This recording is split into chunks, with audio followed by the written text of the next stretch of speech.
Awesome. Yeah, we can start from here. Hi, everyone. This is Chris from Hacks. I'll be the host for today's workshop. As you can see, today's workshop is from with Hackathon 2022 to 2023. And today's speaker is Bram, which is the SC developers. And today's topic is about how to creating an NFT mint dapp on Waves blockchain. So Wave Hackathon has ended for a while, but we are continue doing workshop with Wave teams and Wave ecosystems, basically to better create educational content for developers who are interested to learning more about Waves and how to developing on based on Waves technology, because they have a very unique coding language compared with other more wide-use one like Solidity or Rust. So if you are very interested in Waves, if you want to learn more about it, definitely this workshop is going to be super useful for you. And we also have a series of the similar workshops before. So if you want to review those, please go to our YouTube channels as well. We have all of the recording there. And before we officially start, keep in mind that if you have any questions during Bram do his workshop, please feel free to ask in our YouTube or Binance Live chat room. In the end of the workshop, we will ask those questions for you guys. So sounds good. Bram, I think it's your time. Feel free to start when you're ready. Okay, so one of the first workshops was basically Vladimir building an NFT marketplace, so you could buy and sell NFTs. With that idea in our head, we are today going to create a dapp that basically can mint NFTs. It will store some information on the blockchain, some metadata. It will have an IPFS link and all that kind of stuff. So what did I do as preparations? I uploaded already an image to IPFS. So our NFT will contain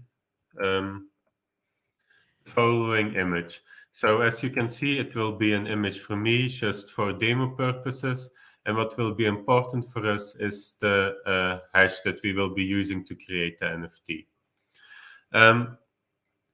So first, we have to start with creating our basic method. So we want to create a mint NFT dapp. So basically, we start with creating a callable.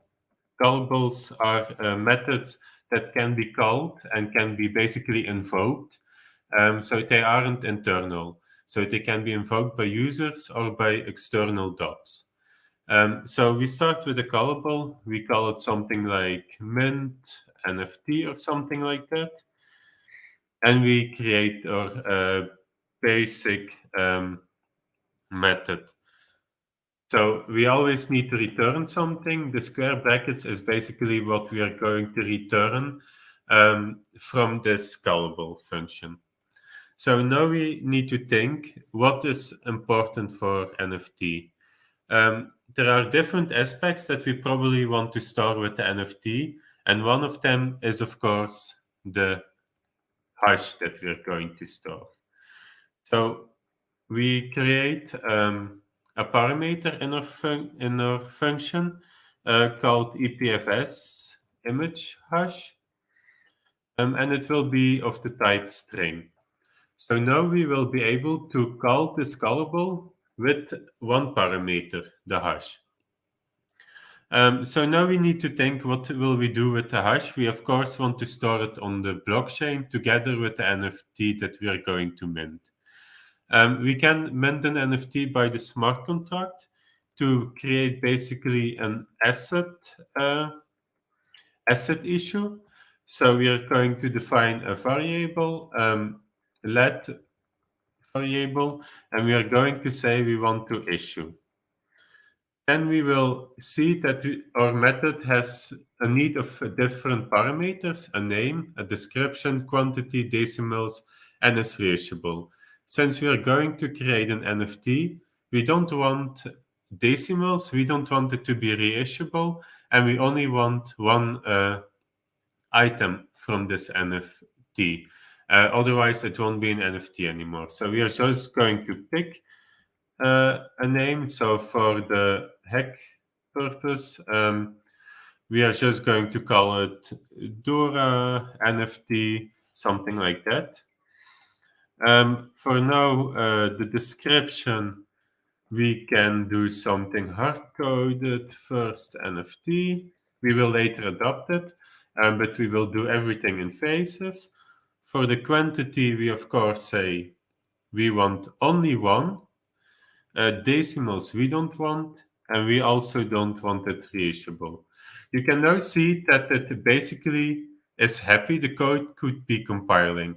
Of course, this isn't going to do a lot yet, since we don't execute it yet. So if we want to make sure that the issue will happen, we need to give it back as the result. So we are already going to put the asset in the result list.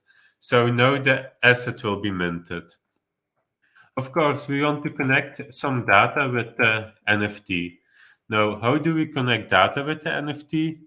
One of the first things we need is the unique identifier, or the asset ID, basically. So how can we get that? There is a built-in function for this one. So if we would go, we can see asset, and the function is calculate asset ID.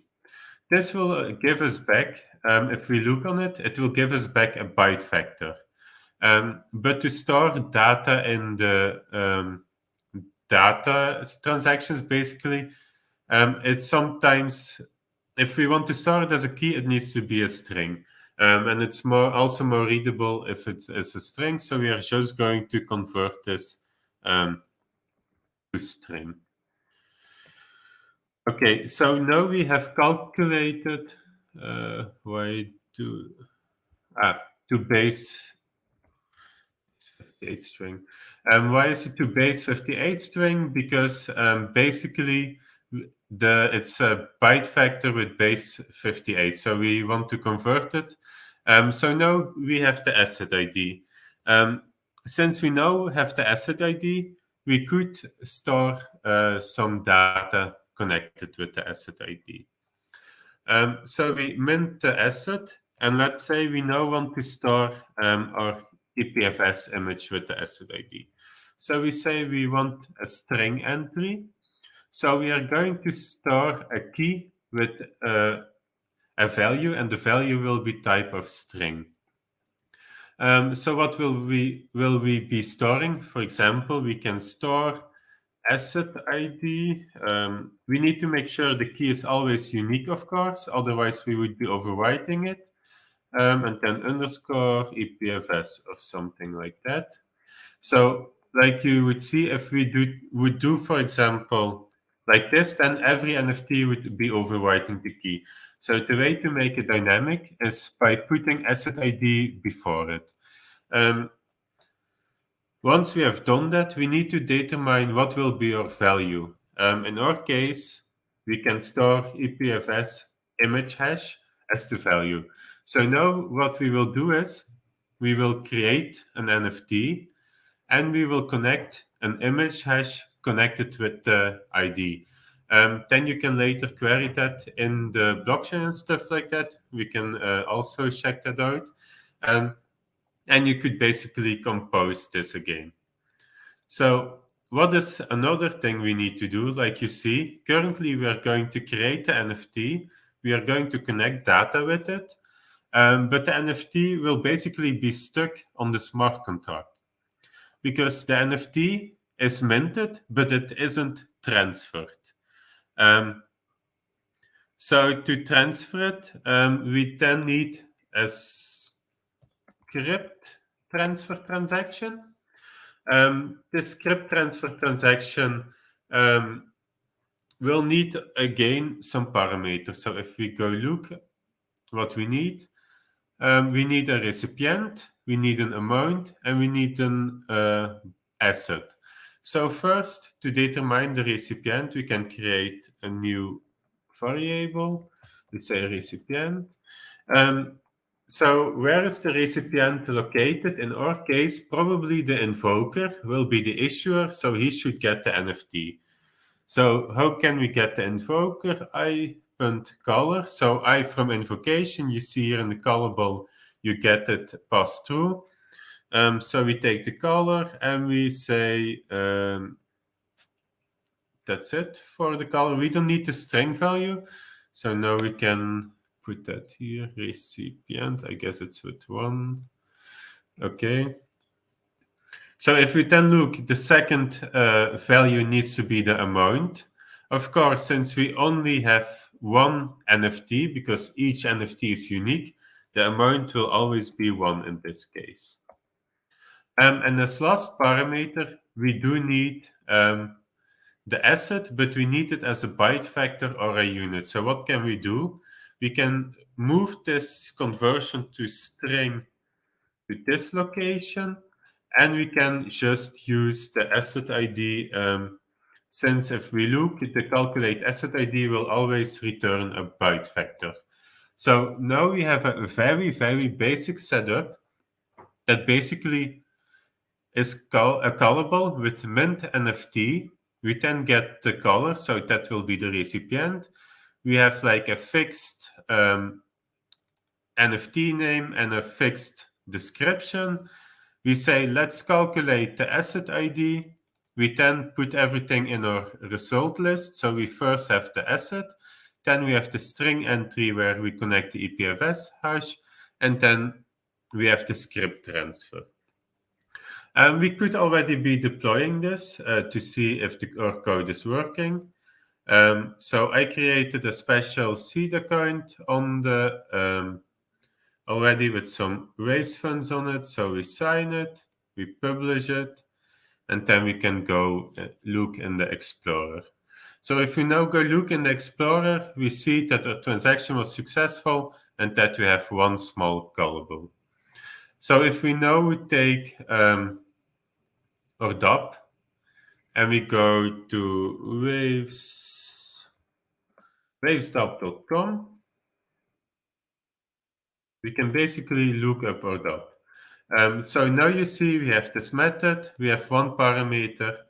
So let's sign into some seed account. Let me sign in so I can try out the method. Okay, let's swap naar this account.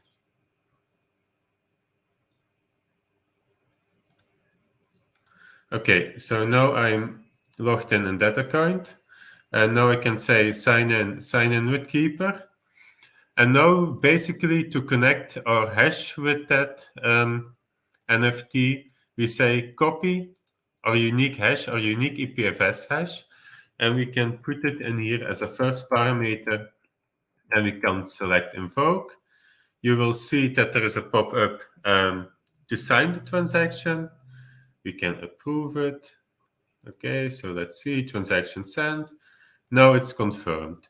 So if we then are going to check out what we created, then we will basically see a transfer happened with one NFT.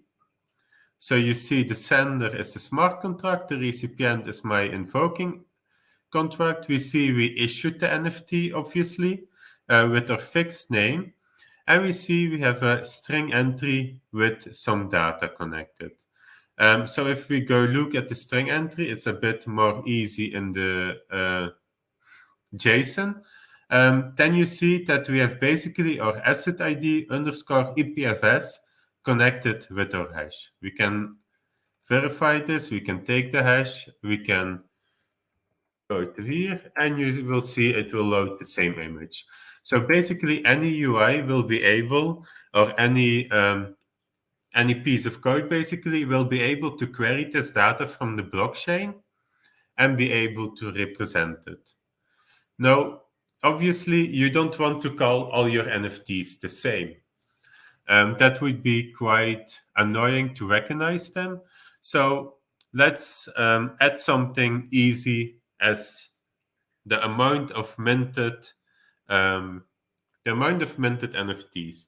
So we would add something like this, and we could add here, for example, a number. Now we need to convert this number. But if you look, this would still be hard-coded. So what are we going to do? We are going to store even more data on chain. When you have some keys that you will be reusing regularly or that are like global, you can define them here. Let's say let total minted key. That will be creating our index. Let's say how are we going to store the key on chain? Let's just call it the same. So we will be using this as our variable to store on chain. So what do we need also? Of course, we need to be able to check how many already are minted. So the method or the way to do that is with a get integer method. But what would happen?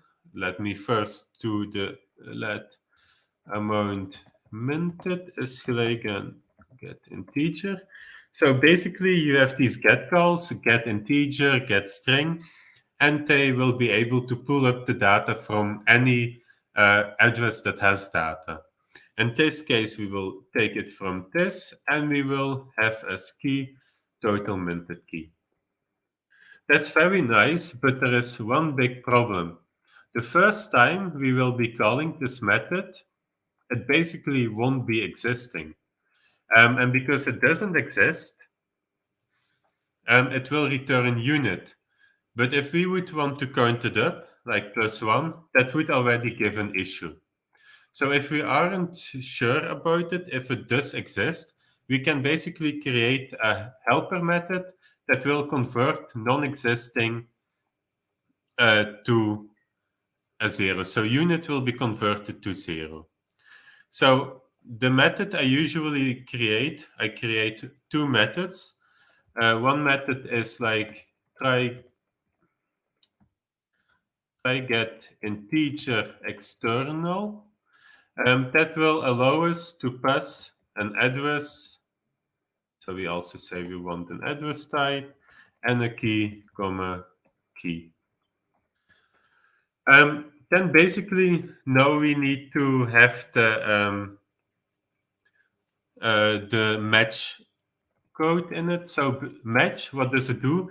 It will go look for different cases. So we are now going to call the same get integer. It needs our address, it needs our key, and then we are going to define our cases. So case 1 is it finds the integer. If that's the case, we of course want to return the integer. But you already see it. There is another option. It might also be a unit type. So to make sure the code compiles and to catch the error, we will basically do underscore. So that means if it isn't an integer, anything else, we will just say return 0. So that now means that whenever we call this method, it will check in our place, does it exist? If it doesn't exist, just return 0. The second method I create is basically the method to have like the data called from your current smart contract. So I will just give one parameter, it's our key, and then we can call our first method, try get integer external, where we say this. This will basically be the address of the dapp. So this will be our first parameter. And we then say we also want to have obviously pass through the key. So why did we create this method? Because now we can just create try get integer without this extra parameter of the address that will be the same for us. So now we can say, okay, try get integer. We place it around our key. Oh. And now you see that if we go on try get integer, that we basically would be able to add 1. So now what will be happening in our first mint that we will be doing, we will be starting with nothing. So when we try to do try get integer, it will call the try get integer external method. It will pass through this and our key. We will end up in the case that we don't have anything, so we will have unit, and we say return 0. Imagine in the second case, we will end up with the case being an integer, and we will just return the value. So the first time it will return 0, and all the other times it will return what's stored in the blockchain. Now, of course, we need to move our amount minted a bit up. So now we can make our asset name dynamic. So we can say amount minted we will be using in our name. So since this will be ever growing, every following asset name will be unique. What is also important? To store our new value. If we wouldn't be storing our new value, then like every time we would be minting our first NFT again. So we need to store all the computed values that we want to use in the future. This will be an integer entry because it will basically contain the amount of mint. So now we need to check again for our key. We defined it globally, so that makes it very easy. We can just say total minted key, and our amount is amount minted. Of course, we need to add a comma. And now you will see we store this amount. Now we will try this out once again. So we deploy it, we add the signature, we publish it. We go to our dapp. Okay, I'm still logged in. Let's say invoke. Okay, we invoke the dapp. Let's see to loop to our result. So if we now go look to the result, we see we have minted the first NFT, Dora NFT number 1. We will also see the total minted key is 1. Okay, so let's try a second one to make sure that every value is recorded properly. So we mint another one. Yes, we approve again. Okay. And we can go check that transaction also. So what do we see? Our number of NFT increased, and of course our value increased. So that means we have now like a very unique name for every NFT that we are going to mint. What do we still notice? We have this first NFT hard-coded. That's quite ugly, I would say. You could do different things with it. Personally, I'm a fan of putting some JSON in the description, so it will be easy to be parsed and you can give some additional parameters to it. So let's create a JSON. So for now, we are going to say let name. We are going to compute that later, give it as a parameter, and we will put our current hard-coded name in it. That's the first step. So now we put name back, and now we see we have a variable in our name. So now we need to think, what do we want to do with it? Like I said, I'm a fan of creating some JSON around it. So let's do that. What's very important if you are creating JSON is that you would be escaping it. So I want to call that parameter name in my JSON. I need to escape it again. Okay. Double point. Then let's see. After that, I need again a quote. That quote I need to escape. And I need a quote to end my string. So now I ended my string and I add my variable. So basically the first and the last quote are there to escape are there to escape no are there to make a string from it, and the other ones are there to make valid JSON from it. That's also why we have this backslash. Of course this won't be valid JSON, so now we still need to compute the back of it. So we want to add some string to it, we want to open our string and close it, and now we need to make sure that it's valid JSON. So we add a backslash, we add a double quote. Let me see. And then obviously we still need to have a closing curly bracket. Okay, so let us double check that we have the right escaping done. So we escape around the name. Okay. So note that we should form some valid JSON. Now let's also pass the name as a parameter to it. So let's say name. Of course, that's a type string. And okay. Now we don't need this name anymore because we are passing it through, and we will be storing it in our description of the asset. Of course, there are a lot of methods you can do it. You could also do it in some data transactions. So let's also do it that way. So we just say again the asset ID to base 58 string, and we connect there the parameter name with it, and then we store the name, and we add a comma again. So now if we are going to try it out, what do we want to see? We want to have a custom-made JSON body. We want this name to be dynamic, and we want to have an extra string entry. Of course, it should still be increasing numbers and store the IPFS hash. So let's deploy it again. Publish. Okay, so now we will need to refresh this page because, of course, our method has changed. Let's connect with Keeper again. So we say, this is our third very cool NFT. Okay, so we are going to say that. We take, again, this IPFS hash. We store it. We say invoke.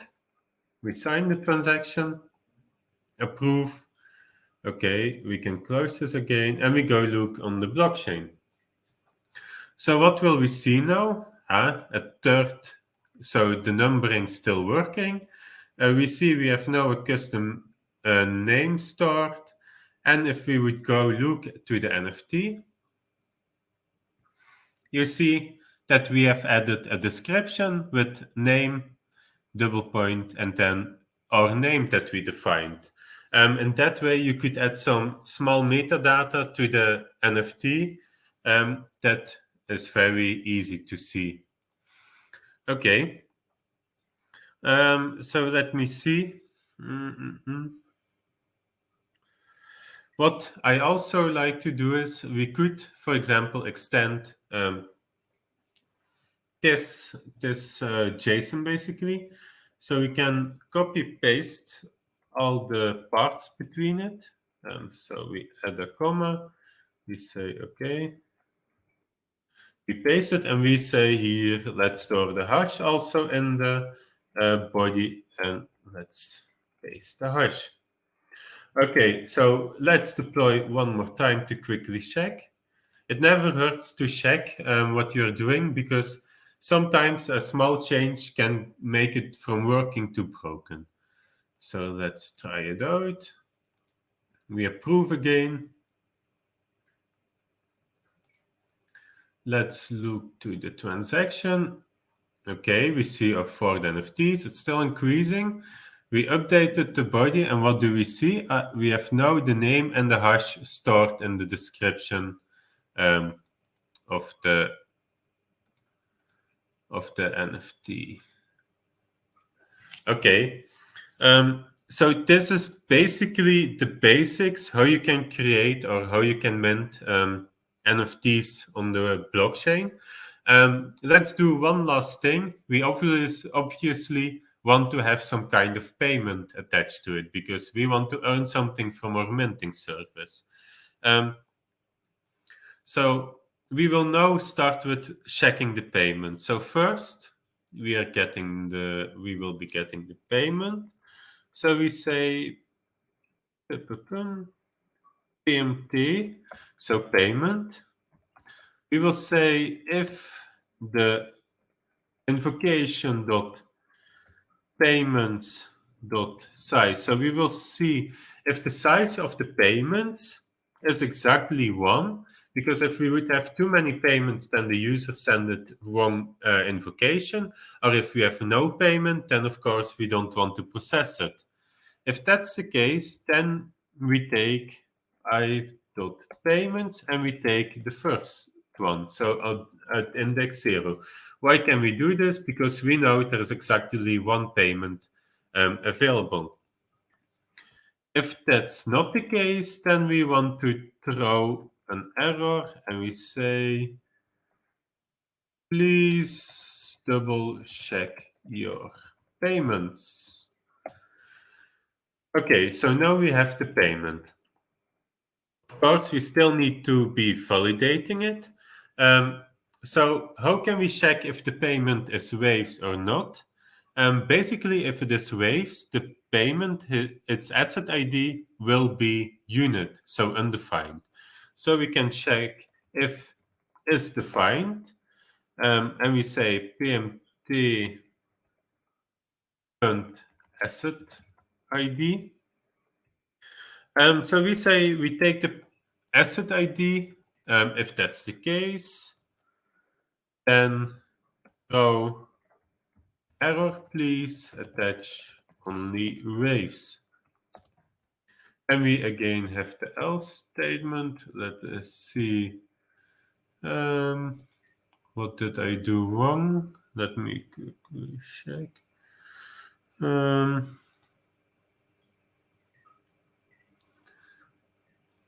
Is defined.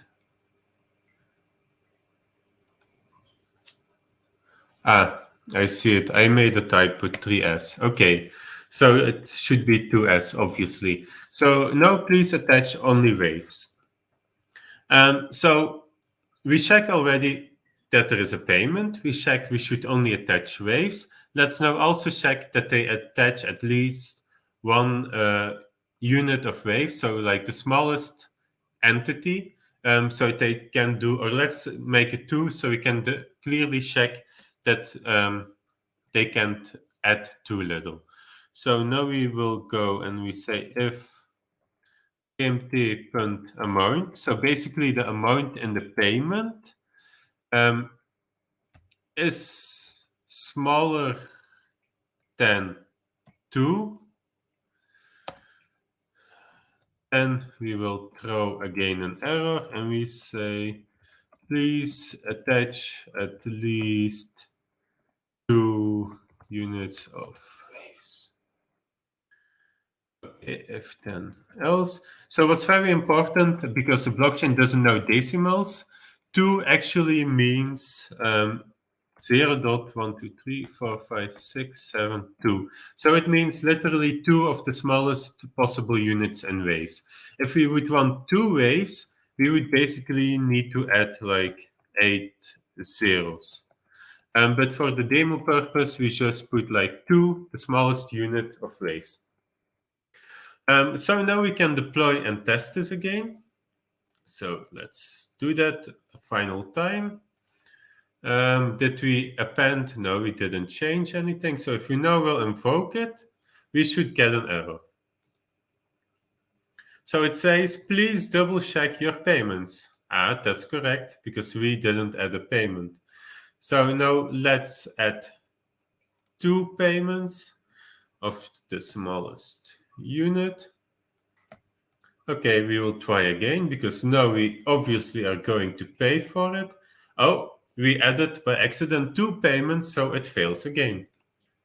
So this time we will add 1 payment. Let's see if it complains if we add too little funds. Yes, so it asks us to attach more funds. So now let's say we are going to attach 3, and now it should be working. Let's approve it, and there we go, the TX did work.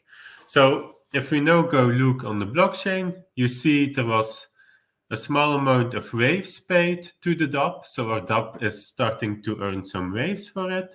We created our 5th NFT, so we have still the name, we have still the EPFS hash connected, and if we would go look to the NFT itself, then we basically see that this is also still fine. So let's check out how we would be querying this data on the blockchain. So imagine you are a developer and you now want to query all the data connected with this NFT. We basically say we go to our smart contract. We have a call that searches on the regex. So we take the dapp. Our match will be dot star dot star, so that will be wildcard, and then we will be looking for our asset ID. So if we would query it, execute, and we see based on our asset ID, we find now the connected data on the blockchain. And this way you could, for example, display it in the UI, do some data calls, and then be able to display the name and the EPFS image to it. So this is a very basic dapp. So if you want to practice some more, there are some things that you basically could be doing. You could, for example, a method to blacklist some NFTs. So what could be done? So we could be blacklisting NFTs with a method. For this, you would be using a Boolean entry. What could also be added, for example, we have this tool, it could be stored in another smart contract. So then you would be calling this try get integer external with this external smart contract method. Or you could also say, I don't want to be paid in waves, and you could basically change it to be an asset ID. But this is our little dapp. So this will be our little dapp, and this is basically my workshop for today. I'm not sure if there are some questions now. Yeah. Thank you so much, Bram, for this very useful and detailed workshop.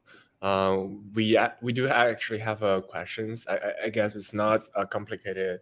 So he asked, do I understand correctly that the webinars about NFT will be in the JavaScript plus Funk stack later? So I guess he is requesting like to build some JavaScript code that connects with the dapp. Got it. Yeah. So Yeah. I guess that's I guess that's a question I can't answer. That should be discussed with Waves, I guess, to have some webinar about how to have a UI or a front end with the blockchain connected to it.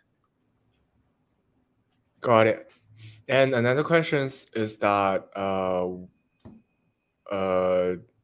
Waves, basically he asked if Wave is a dapp specifically for maintaining NFT, which answer is no. Wave is actually a layer one blockchain, and he will also want to know some few advantage of Waves, and like why should he switch from a JavaScript and Tonkly to Waves?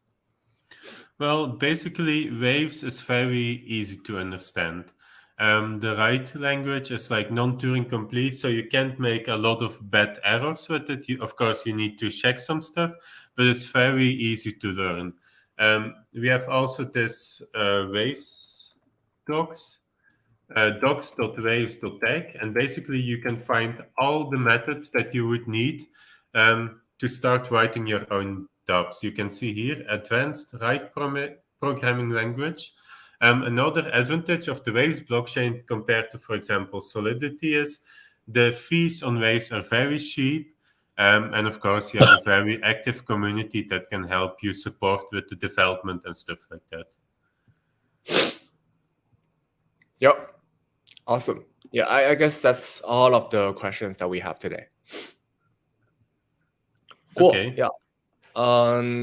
Thank you, Bram, again for joining us and provide this brilliant workshop to our global developer communities. It's been super helpful.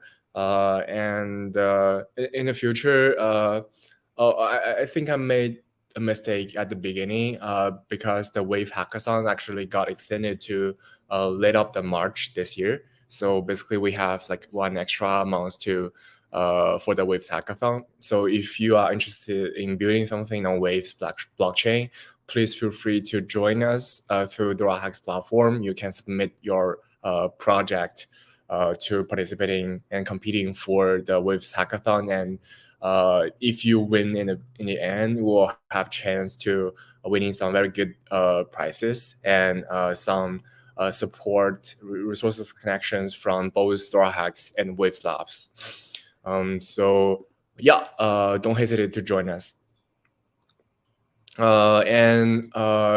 Cool. I guess that's it for today. If you haven't followed DoraHacks through our social channels, please feel free to do that as well, because we will host a series of the events like today's. So if you don't want to miss out, please do that.